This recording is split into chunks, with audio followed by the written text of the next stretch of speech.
Hey, Together South Carolina friends. I hope this finds you doing well in a really incredible time in the United States in terms of racial issues. And that is why I'm here with this video to talk to you a little bit about two different program options that I am honored to be collaborating with Together South Carolina on. And both of them are addressing racial equity and the kind of the urgency of now, if you will. And so what we've got in this particular moment, as far as we can see in our consulting firm, are two threads that are happening simultaneous. One is a longer process, typically with white people working with other white people, helping white folks writ large in the United States to develop a deeper and more comprehensive racial equity lens, while there's another thread of a whole body of folks who've been doing racial equity work for quite some time who are working on some immediate action steps. And that's really grounded in this moment, and it's about deep and lasting change in our society. Often when we think about constituencies that we train with or interact with, we think about folks who are at five kind of general positions with respect to racial equity work. Some people who are very knowledgeable and ready to take action. Some folks who have some knowledge but aren't sure what actions to take. Some folks who have no knowledge about this at all. Super good folks, just no knowledge about racial equity. Some people who are skeptical about racial equity and its need in the United States. And some people who are, absolutely no way. I don't care about racial equity issues at all. It's not germane to the work we do in our nonprofit. It's not germane to et cetera, et cetera. So of these five, and the two threads, if you remember, of these five, the folks who are likely going to be doing the develop a racial equity lens thread, the folks who are likely to do the longer process work range from the skeptical to the not having a lot or any knowledge, to folks who have some knowledge but don't quite know what to do. They're not clear on the action. Some of this group can also fit over here, which we'll talk about later in this video. But for the most part, the developing racial equity lens is this group of folks. And what, again, are they doing? It's a longer process, and it's often white folks working with other white people in order to collectively advance our knowledge about issues of race, racism, and whiteness in the United States. That's not to say that BIPOC folks don't have a role in this, of course, but historically the burden of educating white people has always fallen to Black or Indigenous or other communities of color and people of color, whereas this is emphasizing that a foundational body of work, at least, can be done with white folks working with other white people. And when that happens, what is it that we're trying to accomplish in that develop a racial equity lens? That process is what we've developed is about focusing on five main modules of information. One is some basic foundational work. Two is paying attention to race and the role race plays in its relationship to the system of racism and the system of whiteness. Knowing how and why and in what ways racism targets BIPOC individuals and communities, and the ways that whiteness as a system lifts up white people as a group, and how we can implement that or apply that knowledge in our work. The core constituent parts of a racial equity lens, of course, are really coming to have an understanding of race, racism, and whiteness. Race, racism, and whiteness. And so what we're doing with Together South Carolina is offering two different series, if you will. One is an 8-month series, one session each month, and another, which I'll get to momentarily, is a longer series as well, but I'll be just facilitating the first couple sessions of that. So in the 8-month series, what we're doing is trying to help leaders in nonprofits understand, how do I get my organization ready to do this very deep work of developing a racial equity or a racial justice lens? What's required to do that? It's certainly not a 2-hour training on diversity and then we're good. If that would have worked, we would have solved racism in the 1990s. And so here we are in this moment, yet again, historically, and over the course of centuries in this moment, yet again, trying to figure out how to deepen our collective, individual and collective understanding so that we can do better, more effective work and really make a pivot in this moment in history. So let me talk about the longer series, the 8-part series, and what that will entail. So that's for leaders who are maybe skeptical or don't have a lot of knowledge, or have some knowledge but don't know what to do with respect to racial equity. So the first is session one will be about talking to leadership, talking to board leadership, talking to other members who are at leadership in your organization, and helping you get on the same page, have the same lens, understand how to message this work, understand how to get ahead of potential questions or even resistance in your organization about this work. So session one in August looks at how to work with leadership yourselves, but also other folks in leadership in your organizations.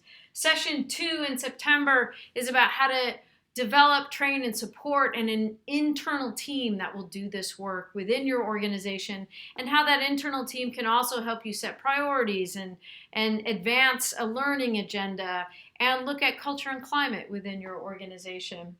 Session three is about assessment and the various types of assessment, when to assess, why to assess, what kind of questions you're asking, what forms of assessment are most effective in your organization in terms of trying to get at knowledge, skill, and capacity around racial equity. So these are the first three sessions of that longer series, if you will. Session four is how to on-ramp or get ready for a training process. It's not a good idea to cold start a racial equity training. You really want to support people both in knowledge and process, kind of on-ramping into a training series. And so the December session will be the only one that's 90 minutes. All of these other sessions are an hour. The December session will be really looking at what is it that you're training people on. This is where we'll talk in a little more detail about the 5 modules. We'll clarify the difference between diversity, cultural competency, and equity and social justice. And we'll help you understand what kind of application work should be done as you're doing training around race, racism, and whiteness. So that's December 4th. It's the only one that's 90 minutes, as I said. Everyone else is 60 minutes. And it's perfect timing because it gives you a lot to think about as you head into the end of the year.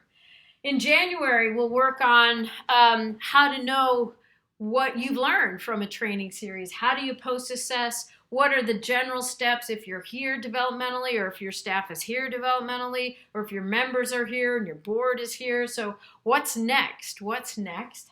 How do you strategize and scaffold the work in a really thoughtful way such that you're not doing whack-a-mole racial equity work? You're actually gearing the implementation work after the training toward the precise developmental needs of your organization, toward your organization's mission and vision, and really trying to accomplish what it is you're trying to accomplish within your organization. So step 6 is about that post-assessment and the start points.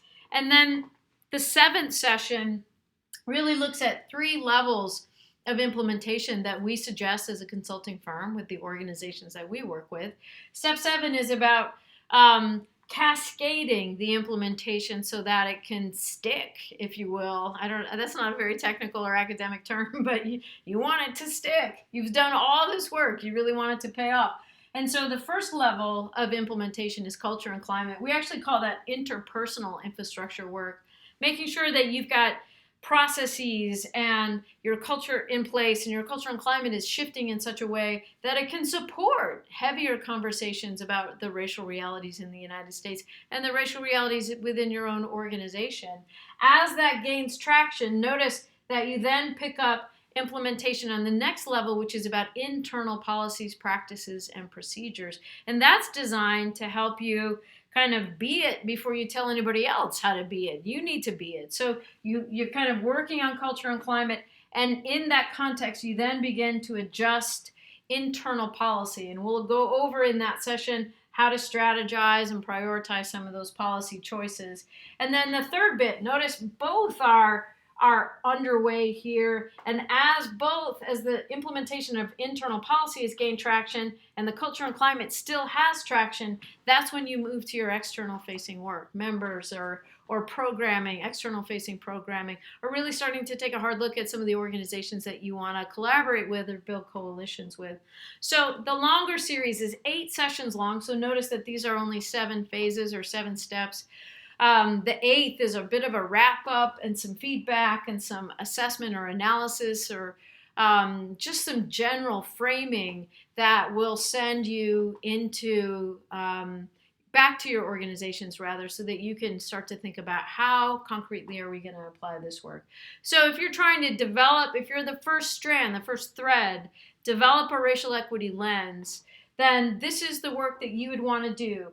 I doubt any of you would be watching this video if you're skeptical, but if you're somewhere in this middle range-ish, then that is the thread for you. But if your organization or you personally have been doing racial equity work for a very long time, you have a really solid lens, your members are on board, your board is on board, your staff has been trained in some fashion or another, then you actually want to go to the other session, the other series of offerings from Together South Carolina, which is really about immediate action and what can we do right now.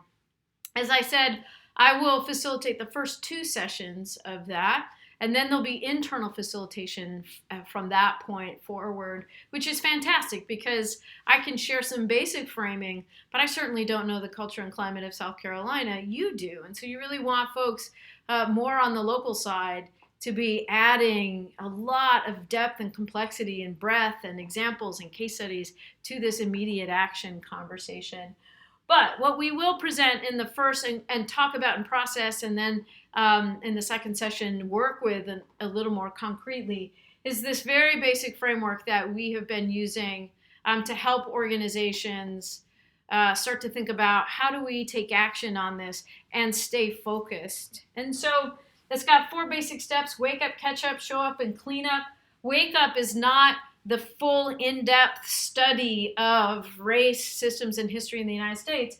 The wake-up part is whatever particular issue you're focusing on. That's where you do some kind of summary for everybody in your organization or the folks that you're working with, that you've got contact with, about the racial realities of that particular aspect of our society. And I'll explain that in more detail in a moment.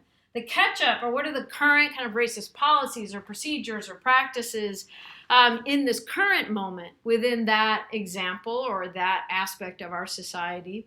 The show up are who are BIPOC leaders or organizations or policies that have a racial equity agenda in relationship to that example in our society. And then the cleanup is how do we then shift resources in deep ways for more permanent, more lasting change. So let me give a quick example. If education, let's say P-12 education in South Carolina was your thing, then you wouldn't talk about racism writ large. You would look at examples of racism and whiteness as systems within the context of education in South Carolina. So what's the big picture, the meta-analysis of that? And then you would look at more concrete, more recent, more specific and targeted examples of policies or procedures in P-12 education in your state that land as racism and have manifest racist results or consequences. And then you would look at who are the BIPOC leaders and organizations that are trying to create real change in P-12 education in South Carolina with respect to issues of race. Who are the folks that are forward-leaning, that have great innovative ideas, that are putting forth things that perhaps at first glance, everyday South Carolinians would say, I don't know, that seems a bit far-fetched or too much. But is it really? Is it really? Like, why not swing for the benches or the bleachers here? Why not go for it? Why not go for it? And so to go for it, you want to identify the Black, Indigenous, or communities of color leaders, organizations, and policies that are addressing racial issues in P-12 education in your state, and then get behind them. And then there's also the kind of 4th level of this, which is the immediate, get behind those policy changes, and then look down the field and say, and how can we shift resources in South Carolina Public P-12 in a way that will create permanent change around the racial realities in our public education system. So that's essentially what you're going for in this model. And we'll work in very concrete and tangible ways, but that's only for the group that has been doing racial equity, racial justice work in your organization for a while. If you haven't, then you want to be in this series where you're working to develop a racial equity lens. Ultimately, what we're trying to do is provide with Together South Carolina some point of entry in this particular moment for anybody in one of these 4 spots. And we really encourage you to attend these workshops. We look forward to your participation, and thanks so much for your time.